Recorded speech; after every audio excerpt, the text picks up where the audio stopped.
It's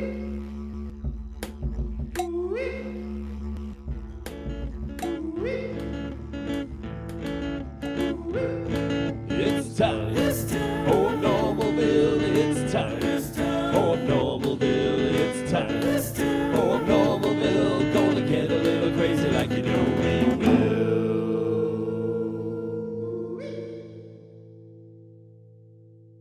Hey everybody, welcome to the Abnormal Hour, episode 22. I am your host, Alex Rennie, with my partner. Right for the band. Hey. Welcome today, and as with every show, we go back and we look at last week's whiteboard and final cartoon of the day. So why don't we do that now?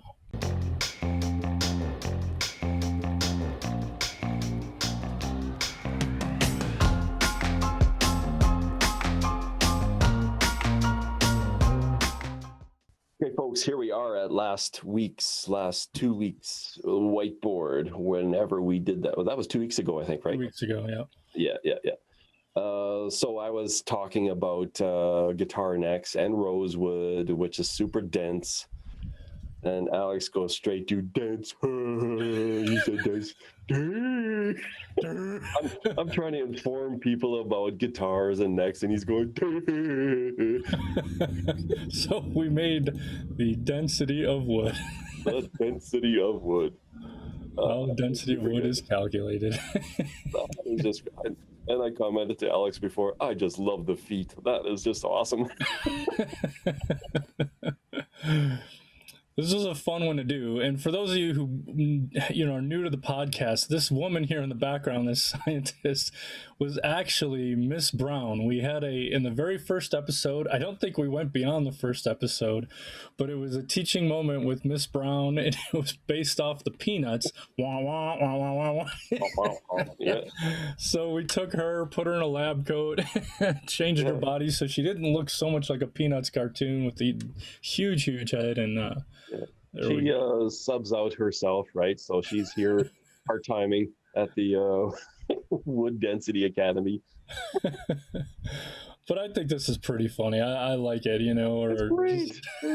Great. Frank came up with the idea of the beechwood, like he's so dense that he's just drawing pictures versus trying to actually do it. Like, what would I be doing if I could today? This is me doing something on the ground. So there you have it, how the density of wood also, is. Also, with the glasses, he's just whizzing through. Oh, I got this. The balsa. When I think of balsa wood, I always think of those little rubber band airplanes that were made of balsa wood that you. Those things were cool, man. I like those. Good memory.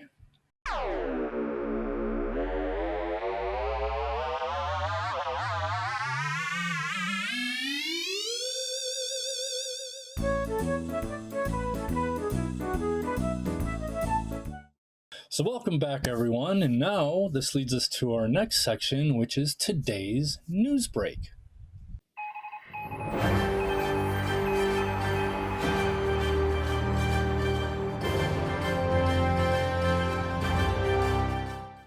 So Frank, lead us off with today's first news story. Wow. Amazing news that is running across the country and people are freaking out. Ritz Crackers has just released why they shape the crackers the way they do. That's pretty I know it's all part of an advertising campaign. It's like get the product fresh again. So the perforated edge around the cracker. Any idea why it's perforated? I'm guessing it's bumpy edge. Yeah, it's got the ridges. Yeah. I'm guessing because, well, it could be one of two things. First guess is it helps scoop if you dip the chip. It helps, it gives it that rigidity. You think about striation, it makes it stronger so it doesn't crack when you go to get the dip. Or it might have something to do with the cooking process. When they bake it, maybe those ridges allow airflow. Those are my two guesses. So right. So their official reasoning for the bumpy edge on the Ritz cracker is so you can scroll and cut cheese with it. You make a perforated line with the bumpy edge and cut your slice of cheese so you can put it on your cracker. Really? And now you know. Do you buy that? I don't know. And that's what the news is that people are freaking out. Come on, no, that's not it. And they're going, "'Tis too." No, it really is. Yeah, that's Guys, right. it's our product. And Ritz is really saying, "Hey, it's our cracker. We can say what we Right. want." And everybody's going, "I don't buy it." My head just went to ribbed for your pleasure. Oh, come We're gonna on. let that one go. Okay, now what's your amazing news story? Sorry. So the headline of this says, "Move over Tide Pods." Remember when people were eating Tide Pods? Dentists warned against TikTok trend of using magic eraser for whitening your teeth. Heather Dunn, a TikTok user, created a controversial video when she shared that she uses a Mr. Clean magic eraser as a teeth whitening tool.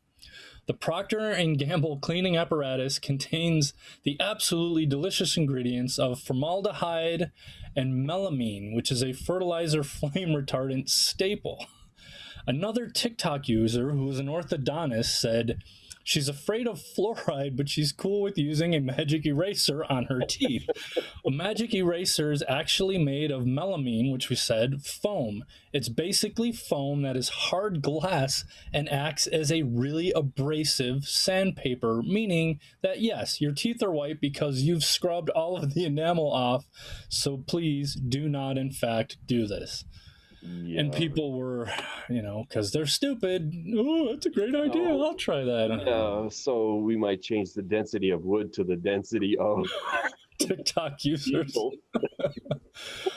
I'm telling you, man, between Tide Pods and whitening your teeth with a freaking scrubbing pad, an industrial strength, I think she had like 200,000 views because people really like, these little home do-it-yourself things that are like little home cheats. And people were starting to do, and she's apparently been doing it for like 2 years. She's been doing this with her teeth. My, oh my.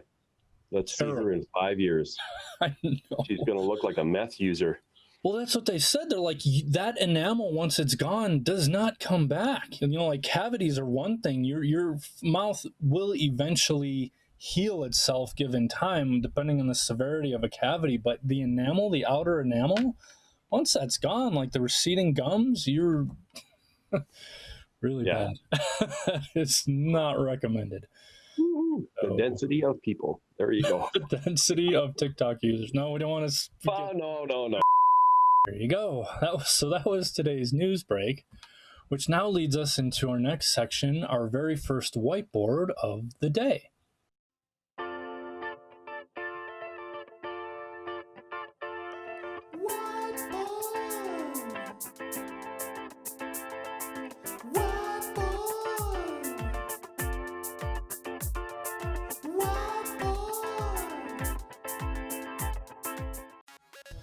Okay, let's go to our first whiteboard of the day. We did some brainstorming. We were going to start with life cheats. It's like, nothing good was happening. So when in doubt, we go caveman. And Alex, you had a great idea about the dating game. And then we do it caveman edition.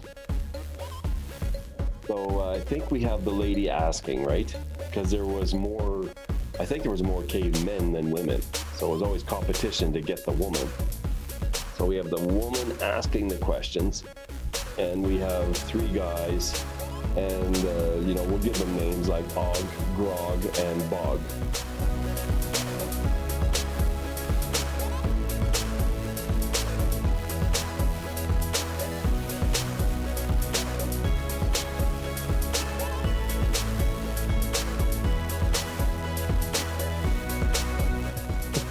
And then we also thought of it could be as simple as hunting and gathering. These are things it's got to be so simple. Because there was, it's caveman times. There wasn't, a lot going on back then. So what's your idea of a fun date? Oh, I just keep laughing. Long walks on beach and gutting a mammoth. Yeah, I think this is pretty good, man. What you guys don't realize, it took us a while to get to this point. We were like struggling, but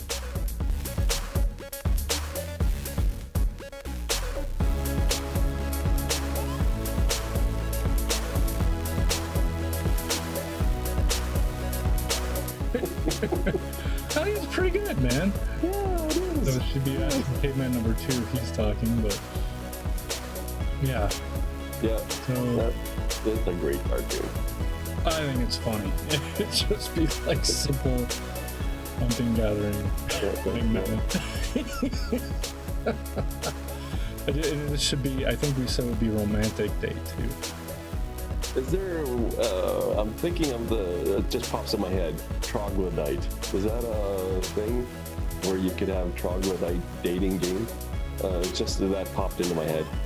Do that. Cool. I like it. I really do. I think this is, if it's done right, it could be really, really cool. Yeah, 100%. I like it. Right on. Right on. Very good. We're always good. It's just a matter of when we get there. Yeah, like I said, that was a painful process to get there. Just so you guys know, we were thinking of the life hacks. That's where it started with the girl who, basically rubbed her teeth off with a scouring pad and chemicals. And then we thought of medieval life hacks, and we just went everywhere till we finally just settled on caveman dating. So pretty good stuff. So very cool. There it is. Well, thank you for that, Frank. And now this takes us to our next section, which is today's expert advice from the experts. And now, expert advice from the experts.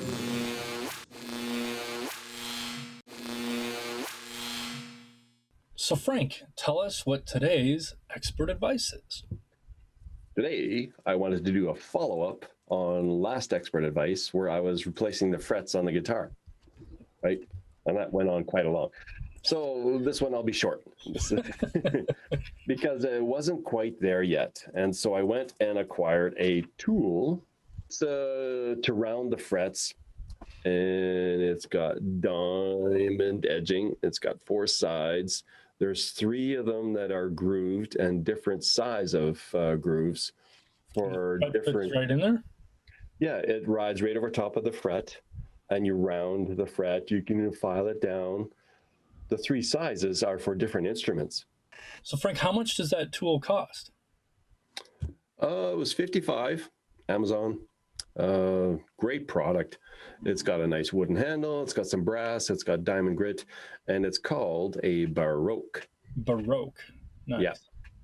So, they just wanted to follow through that the guitar does work. I replaced frets, filed them down, rounded them off, and all that stuff. And it plays well, has great sustain. It's still sustaining. It sounds much better than it did before. Fantastic. So quite pleased. Very cool. Excellent. Well, thank you for that. That was a very good expert advice. The Baroque. Right on. This now takes us to our next section, which is today's joke of the day.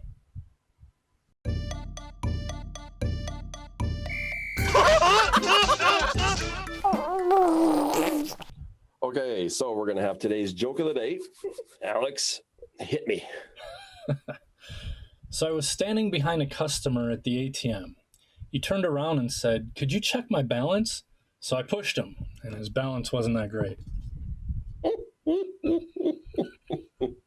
I like it. Right on. It just sounds a little bit like Rodney Dangerfield, right? So I pushed him, and his balance wasn't that great, Yeah, maybe it needs a little bit of a New York accent or something. He asked me to look at his balance, so I pushed him. Yeah, Ronnie Dangerfield was the man. That guy was. He was. Yeah, Yep. good stuff. All right, now we move on to whiteboard number 2.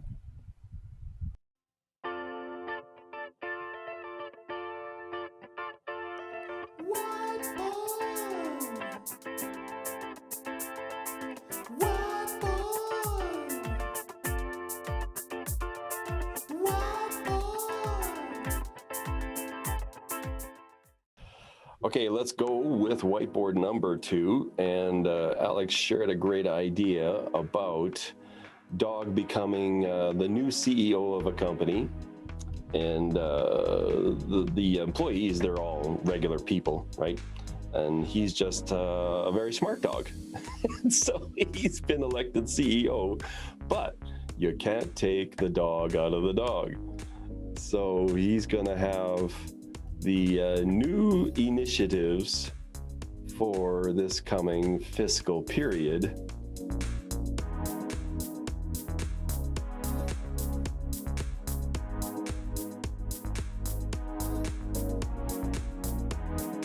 The bullets. So yeah, he's like, how did we word it? So initiatives for the upcoming fiscal term.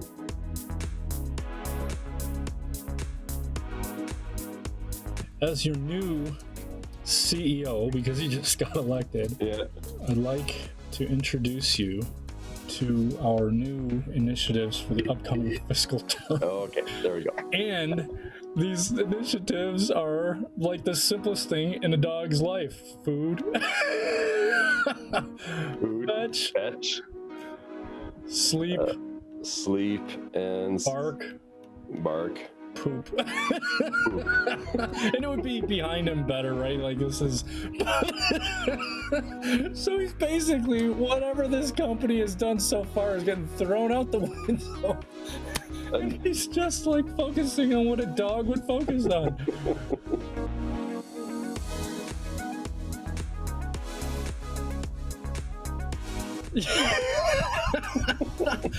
I really like this idea. Like, somehow this dog got voted in, and now he's changing the whole skew of the company to do what a dog does and loves, right? I just think this is funny.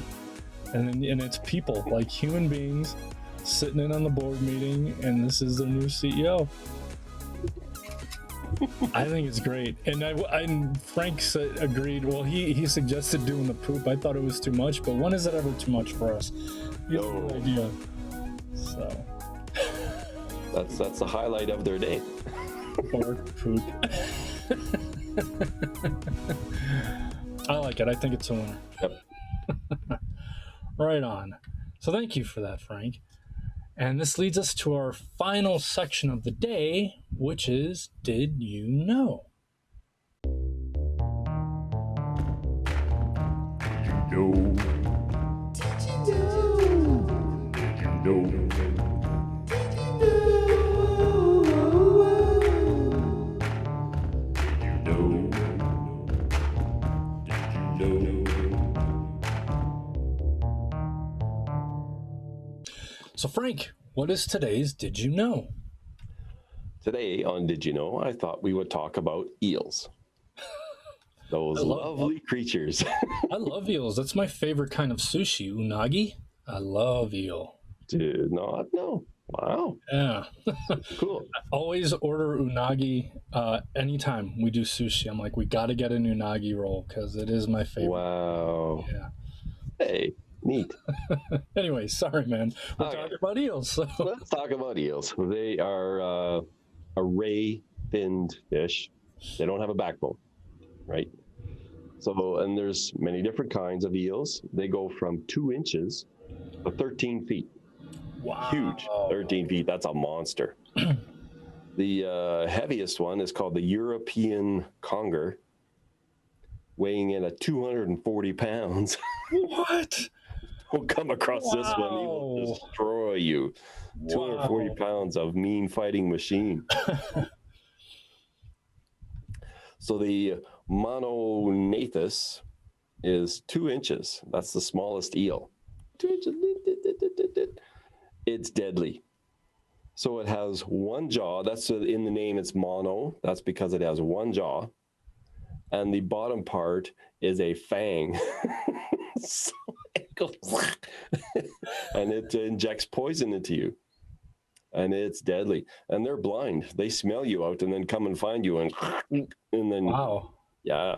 So watch out for the 2-inch eel. You don't want that. Like, you would not even see that. Like, oh, they're so cute. Right. Look Little cutie. They can migrate from freshwater to seawater. Which They're is even scarier. Versatile that way. Yep. And they swim by generating a wave, right? They can also swim backwards that way. That's cool. Pretty cool. Pretty cool. They're like the hummingbirds of the sea. Hummingbirds of the sea. I don't think anybody else. I'm the first one that's thought of that. So their life span, their life cycle starts with eggs, and then larvae. Then they turn into glass eels. They're see-through. And then their next stage is called elvers, and then they mature. Now, something pretty cool is elvers is an expensive delicacy in England and UK. They pay a lot of money for this, and it's eels that are just that size. And so in UK, it's like, let's go for elvers. Okay. Hope you're buying because it's expensive. So everybody wants to know the electric eel, right? So it's actually not a true eel. It's a knife fish. And they actually can breathe air. They're, amphibious, I think you would call that. They stun you with electricity. Now, how does that electricity happen? Yeah. They have 3 abdominal organs: the mane, the sacs, and the hunters. Now, these organs are filled with electrocytes, right? So when the eel finds prey, the brain sends a signal to open the ion channels through these 3 organs, and that allows sodium to flow through. It reverses the polarity on the electrocytes, and you get electricity. Zzz, wow. Stuns the prey, and then it's like, eat at your leisure. Is that the moray eel? Is the electric eel the moray eel? Yeah. I used to scuba dive. I still am certified, but I haven't done it in years. But I was scuba diving in Honduras, Roatan Island, Honduras, and I saw a moray eel. I was probably within about 10 feet of him. He was big. Mm-hmm. But like I said, I just was swimming along, and I looked at the bottom, and he was down here, and I was like, oh, wow. And I stopped, looked, and then I just kept going, right? Because what else are you going to do? I wasn't going to go try to pet the things. So, who's a nice eel? Who's a cute little eel? Everybody wanted to know about the electric eel, so now you know how they generate electricity. It's cool, man. Yeah. Thank you. Yeah, like I said, they're tasty creatures. They're fascinating creatures. Mm-hmm. Yeah. Pretty cool stuff. So thank you for that, Frank. And with that wraps up today's podcast. So thank you all for tuning in and watching us. Until next time, be well.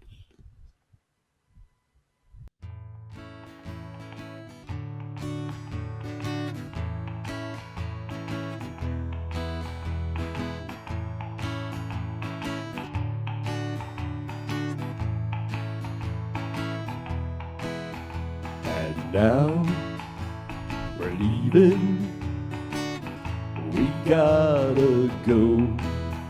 And now we're leaving, it's the end of our show. We had a good time, it's come to an end. We hope you had a good time, a good time, my friend. And now we're leaving, that's the end of our show. And now we're leaving, we gotta go.